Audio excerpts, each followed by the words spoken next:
السلام علیکم ناظرین، مجھے کہتے ہیں شمائلہ تبسم، اور آج ایک واقعہ جو پیش آیا 2 روز قبل جیل بھرو تحریک میں، اس کے حوالے سے میں بات کروں گی. لیکن اس سے پہلے ایک واقعہ آپ کے ساتھ ڈسکس کروں گی، اس کے بعد جو ملکی صورتحال ہے اس کا بخوبی اندازہ ہو جائے گا آپ کو. ناظرین، ایک ڈاکٹرز کا گروپ تھا جو صبح کی سیر کے بعد باغ میں ایک کونے میں بیٹھے خوش گپیوں میں مصروف تھے. اچانک ایک شخص کا ان کے سامنے سے گزر ہوتا ہے جو لنگڑا کر چل رہا تھا، اور ڈاکٹرز کی جب اس پر نظر پڑی تو ایک ڈاکٹر بولے کہ اس کے پاؤں میں کوئی مسئلہ ہے، شاید اس لیے یہ لنگڑا کر چل رہا ہے. اتنے میں دوسرے ڈاکٹر بولے کہ نہیں، اس کو گھٹنوں کا کوئی مرض ہے جس کی وجہ سے یہ شخص لنگڑا رہا ہوگا. اب تیسرے ڈاکٹر نے تشخیص کرنا چاہی اور انہوں نے کہا کہ ہو سکتا ہے ان کو گینٹھیا ہو جس کی وجہ سے یہ لنگڑا کر چلتے ہیں. اتنے میں چوتھے ڈاکٹر فرمانے لگے کہ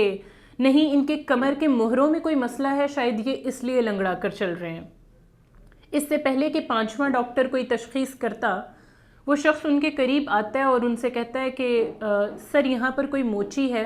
میرا جوتا ٹوٹ گیا. اب ان کے لنگڑا کر چلنے کی اصل وجہ یہ تھی کہ ان کا جوتا ٹوٹ چکا تھا، لیکن دیکھنے والے لوگ اپنے حساب سے اندازے لگا رہے تھے کہ ان کو کیا مرض ہو سکتا ہے. اسی طرح ہمارے ملک میں بہت سے ایسے چینلز ہیں، سوشل میڈیا خاص طور پر میں کہنا چاہوں گی کہ بہت سے تجزیہ کار اور بہت سے صحافی اور بہت سے اینکر پرسنز وہاں بیٹھ کر بھاشن دیتے ہیں اور یہ کہتے ہیں کہ پاکستان کا اصل مسئلہ ہے کیا، اس پر ڈسکس کر رہے ہوتے ہیں، جبکہ ان کو یہ نہیں معلوم کہ اس پاکستان کے سب سے بڑے مسائل میں سے ایک مسئلہ وہ صحافی خود ہیں. ناظرین، اس ٹائم پر جس واقعے کے حوالے سے میں بات کرنا چاہ رہی ہوں وہ ایک یوٹیوبر ہیں، موصوف کا نام طیب گوندل ہے، اور ان کا یہ کہنا ہے کہ 2 روز قبل جب جیل بھرو تحریک میں وہ کوریج کرنے کے لیے گئے تھے تو ان پر پی ٹی آئی کے کارکنان کی طرف سے ان پر حملہ کیا گیا اور ان کا موبائل بھی ان سے چھین لیا گیا ہے، ان پر تشدد کیا گیا اور ان کی جیب سے 50,000 روپے ضبط کر لیے گئے. اب یہ ساری سچویشن آپ کے سامنے ہے، اور ایف آئی آر کن کے خلاف کاٹی جاتی ہے؟ محترمہ میم سمابیہ طاہر، جو کہ پی ٹی آئی کی سیاسی رہنما ہیں. اور اس واقعے کو جو ایک سیاسی رنگ دینے کی کوشش کی جا رہی ہے، اس حوالے سے بھی میں بات کرتی ہوں کہ ایک سینئر صحافی ہیں منصور صاحب، انہوں نے ایک ویڈیو پیغام دیا اور اس میں کہا کہ یہ کوئی نئی بات نہیں ہے، پی ٹی آئی کے کارکنان اور پی ٹی آئی کے جلسوں میں اور پی ٹی آئی کے دھرنوں میں تو یہ چیز عام ہے، یہ ہوتا رہتا ہے، ہم سارے صحافی جو ہیں ہمارے ساتھ یہی برتاؤ کیا جاتا ہے. اس کے بعد ایک اور صاحب ہیں، وہ ٹویٹ کرتے ہیں اور یہ کہتے ہیں کہ ایک صحافی بہت محنت کر کے ایک خبر آپ کو لا کر دیتا ہے، تو صحافیوں کے ساتھ اس قسم کے بیہیویئر کو یا جو اس طرح کا سلوک کیا جاتا ہے اس کی میں مذمت کرتا ہوں. جناب، اب میں اس سارے سینیریو کو آپ کے سامنے رکھ کے آپ سے سوال کرتی ہوں. طیب گوندل صاحب یہ فرما رہے ہیں کہ ان کی جیب میں 50,000 روپے تھے، جب آپ کو پتا ہے کہ آپ کی ملکی صورتحال ایسی ہے کہ یہاں پر 2 وقت کی روٹی کھانے کے لیے بھی بندہ مجبور ہے،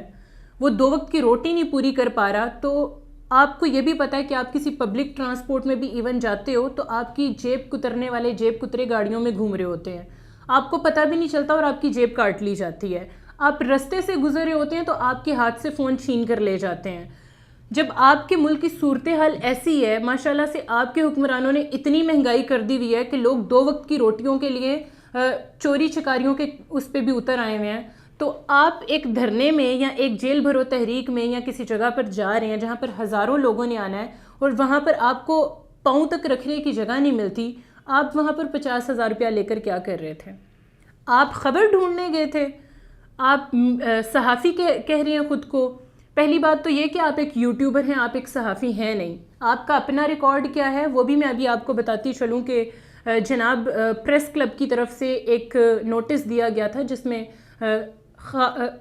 واضح طور پر یہ بات کی گئی تھی کہ ان کی اسمبلی میں انٹری پر پابندی لگائی جائے، یہ کوئی صحافی نہیں ہے. ان موصوف کی وجہ سے صحافی جو یوٹیوبرز ہیں بہت اچھا کام کر رہے ہیں، اس کے باوجود بھی یوٹیوبرز کی اسمبلی میں جانے پر پابندی لگا دی گئی. اس کے بعد یہی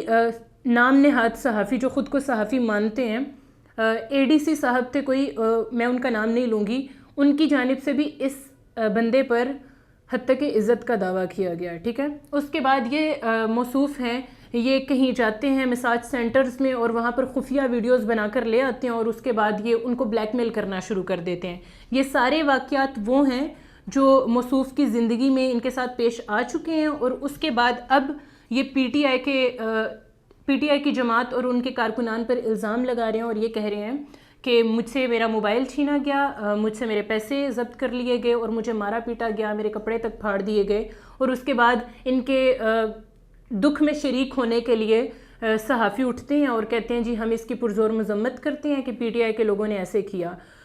تو پہلی بات تو یہ کہ اگر آپ صحافی ہیں تو بینگ اے جرنلسٹ نیوٹرل ہو کر چلیں. سیاسی پارٹیوں کی حمایت کرنا آپ کی ڈیوٹی نہیں ہے، نہ ہی آپ کو یہ فرض سونپ دیا گیا ہے کہ آپ نے یہ کہنا ہے کہ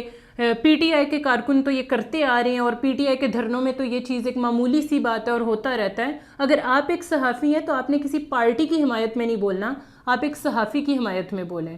آپ کسی پارٹی کو یا کسی چیز پر الزام لگا کر اس کو سیاسی رنگ نہ دیں. اگر آپ صحافی ہیں تو پھر صحافیوں والے کام کریں اور اپنی جو آپ کی ڈیوٹیز ہیں یا جو آپ کے فرائض میں شامل ہے اس کو سر انجام دیں، نہ کہ آپ یہ لفافوں والے کام کریں اور جو آپ کے جی میں آئے آپ سوشل میڈیا پر آ کر بول دیں اور آپ کو حقیقت کا پتہ بھی نہ ہو اور اس کے بعد آپ یہ کہیں کہ فلاں نے یہ کر دیا، فلاں نے یہ کر دیا اور الزامات لگانا شروع کر دیں. تو بینگ اے جرنلسٹ نیوٹرل ہو کر سوچنا شروع کریں، سیاسی پارٹیوں کی حمایت کرنا بند کریں.